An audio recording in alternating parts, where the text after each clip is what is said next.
최근 국회에서 상임위원장 배분을 놓고 여야가 정면 충돌하기도 했는데요. 이 도의회에서도 비슷한 일이 벌어졌습니다.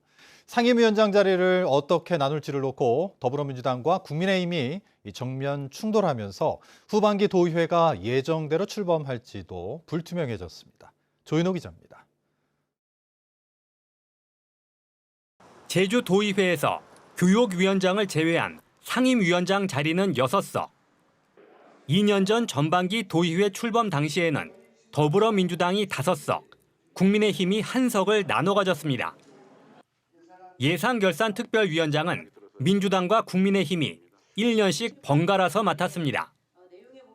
그런데 다음 달 1일 도의회 후반기 출범을 앞두고 양당이 정면 충돌하고 있습니다.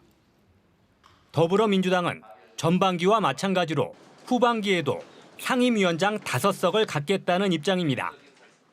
하지만 예산결산특별위원장은 1년씩 번갈아서 맡지 않고 민주당이 2년 동안 계속 맡아야 한다는 것입니다. 의원 수를 비교했을 때 정책 결정에 대한 실현 수단인 예산권을 5대5로 구성이 되는 거거든요. 하반기도 하나를 드리면 이거는 좀 다수당의 책임을 너무 좀 방기하는 게 아니냐라는 게 저희 민주당의 지금 입장입니다. 반면 국민의힘은 전반기와 마찬가지로 후반기에도 예산결산특별위원장을 1년씩 번갈아서 맡자는 입장입니다.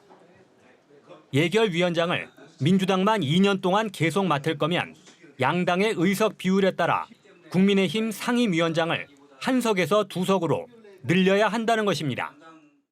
전반기와는 똑같은 의석수를 유지하고 있다. 이 말씀을 드리고 그럼에도 불구하고 더 많은 요구를 하는 것은 저는 다수당의 횡포다. 더 이상 진전된 안을 갖고 오지 않으면 저는 협상이 무의미하다. 민주당은 도의회 45석 중 과반수인 27석을 차지해 국회에서처럼 상임위원장을 단독으로 선출할 수 있습니다.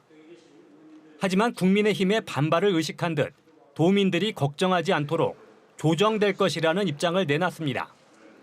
한편 민주당은 의원총회를 열어 후반기 도의회 의장 후보에 이상봉 의원을, 원내대표에는 송영훈 의원을 추대했습니다. MBC 뉴스 조인호입니다. 제주도의회 예산투기 결산심사 과정에서 제2공항 기본계획 고시 등 대규모 개발이 필요하다는 주장이 나오면서 제2공항 반대단체가 반발하고 나섰습니다. 제주 제2공항 강행저지 비상도민회의는 도내 건설 경기 활성화를 위해 제2공항 기본계획 고시가 필요하다는 국민의힘 강경문 의원의 발언에 대해 김성중 제주도 행정부지사가 이런 대규모 사업들이 이루어져야 도내 건설업계에 온기가 비춰질 것이라는 무책임한 발언을 했다고 비판했습니다. 이어 제주도와 도의회는 제2공항 문제에 대해 건설 경기에 운운하며 갈등을 만들지 말라고 주장했습니다. 제주역 해수욕장 5곳이 일찍 문을 열며 피서철의 시작을 알렸는데요. 이 때이른 무더위에 첫날부터 피서객들이 몰렸습니다. 김하은 기자가 다녀왔습니다. 햇빛이 강하게 내리쬐는 모래밭 위로 노란색 파라솔이 늘어서 있습니다. 이른 뙤약볕을 피해 그늘 아래로 몸을 피해보는 사람들부터 아예 해변 위에 드러누워 태양을 온몸으로 누리는 사람들까지 해변은 이미 여름이 왔음을 알립니다. 바다에선 수영복을 입은 아이들이 튜브를 타고 파도를 마음껏 즐깁니다. 대학교 종강에서 놀러 왔는데 비가 많이 온다 해서 슬펐는데 해가 너무 맑아서 기분이 좋습니다. 지금 날씨도 너무 괜찮고 그래가지고 막상 오니까 너무 맑고 그래가지고 괜찮은 것 같아요. 너무 좋아요. 아이도 너무 좋아하고. 본격적인 여름철을 맞아 제주에선 함덕과 협재 등 해수욕장 5곳이 일찍 문을 열었습니다. 주말 사이 내렸던 비가 그치고 날이 개면서 이곳 함덕해수욕장엔 개장 첫날부터 많은 관광객들로 붐볐습니다. 중문과 표선 등 나머지 7개 해수욕장도 다음 달 1일부터 피서객 맞이에 나섭니다. 2호와 삼양해수욕장은 다음 달 15일부터 한 달 동안 저녁 8시까지 야간에도 운영합니다. 해수욕장 7곳에서는 계절 음식점들도 손님 맞이에 나섰습니다. 저희는 어쨌든 간에 여기 비가 오면은 장사하기가 좀 힘들어요. 그래서 비가 안 와서 장사가 좀 잘 됐으면 좋겠다. 뭐 그런 기대죠. 제주도는 바가지 요금 논란을 막기 위해 점검반을 구성해 계절 음식점을 중심으로 단속에 나섭니다. 제주 지역 해수욕장 이용객은 지난해 코로나19 이전보다 절반 이하로 떨어진 상태여서 올여름 얼마나 회복될지 주목됩니다. MBC 뉴스 김하은입니다. 본격적인 피서실이 시작됐지만 최근 불거진 비계 삼겹살 논란 등으로 이 제주 관광시장은 어느 때보다 큰 위기를 맞고 있는데요. 제주도가 관광 혁신을 꾀하겠다며 비상대책위원회를 꾸리고 첫 회의를 열었습니다. 박주영 기자가 취재했습니다. 올 들어 지난달까지 제주를 찾은 내국인 관광객은 491만여 명. 지난해 같은 기간보다 8.2% 줄었습니다. 국내선 항공기 좌석이 준 데다 비싼 여행 경비 등이 감소세로 이어진 것으로 분석됩니다. 여기에 최근에는 비계 삼겹살 논란까지 더해지며 관광객들의 시선은 싸늘해졌습니다. 제주도가 체질 개선에 나서겠다며 혁신 방안을 마련하기 위해 비상대책위원회까지 마련한 이유입니다. 위기의식을 많이 느끼는 것으로 알고 있습니다. 물론 온도의 차이도 있고 또 대상 업종별 차이도 있습니다만 면밀하게 분석하고 진단하는 게 가장 중요할 것 같다는 생각이 듭니다.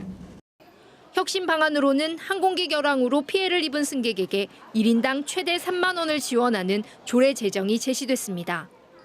또 관광 불편 신고 접수와 대응까지 맡을 제주 관광 서비스 센터를 설치해 운영하고 내년 1월까지 관광 물가 분석을 위해 용역을 진행하기로 했습니다. 하지만 당장 풀어야 할 항공기 좌석 부족 문제에 대해서는 구체적인 논의가 없었고 비싼 여행 경비 등 고물가 문제는 용역 결과를 기다려야 할 형편입니다. 용역평가는 결과를 갖고 회원사들이나 또 외식업, 숙박업 쪽에서 이렇게 가드라인을 설정해서 계도하고 공고할 사항입니다. 한편 제주도는 비상대책위원회 회의를 비공개로 진행하고 언론에 배포한 회의 자료를 회수하는 등 이례적으로 예민한 반응을 나타냈습니다. MBC 뉴스 박주연입니다. 제주에너지공사가 재생에너지 출력 제어를 해결하기 위해 우리나라에서 처음으로 배터리 에너지 저장 장치를 구축합니다. 배터리 에너지 저장 장치는 제주시 조천읍 북촌리에 설치되며 준공 후 15년 동안 전력 수급 현황에 따라 충전 또는 방전하게 됩니다. 출력 제어는 2015년 3회에서 지난해 181회로 늘어 풍력과 태양광 발전 사업자들의 피해가 커지고 있습니다. 제주도 정기 인사를 앞두고 공직 외부에서 오영훈 제주도지사에게 인사청탁을 한 사실이 드러났습니다. 여창수 제주도 대변인은 오늘 대변인 정례 브리핑에서 공무원 정기 인사를 앞두고 도지사에게 외부에서 청탁이 들어오는 문제가 있었다며 오 지사는 경각심이 필요하다고 판단해 정기 인사 이후 청탁자 실명은 아니지만 청탁 유형에 대해 공개할 방침이라고 밝혔습니다. 한편 제주도는 다음 달 9일자로 정기 인사를 단행할 예정입니다. 전국 해녀협회 설립을 위한 발기인 대회가 오는 26일부터 이틀 동안 제주도 일원에서 열립니다. 이번 발기인 대회에는 전국 8개 연안시도 해녀 대표 20여 명이 참석해 전국 해녀협회 설립을 위한 준비위원회를 구성하고 추진 방안을 논의할 예정입니다.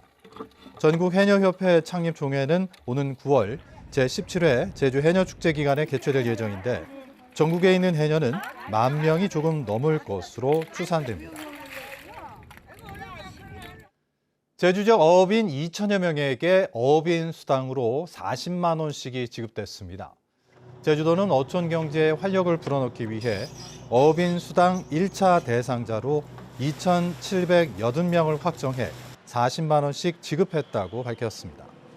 이번 수당은 탐나는 전 카드로 충전돼 지급됐는데 오는 12월 31일까지 사용하지 않으면 자동 소멸됩니다. 제주도는 서류 보완 등이 필요한 어업인 80여 명에 대해서도 필요한 조치가 완료되는 대로 수당을 지급할 계획입니다.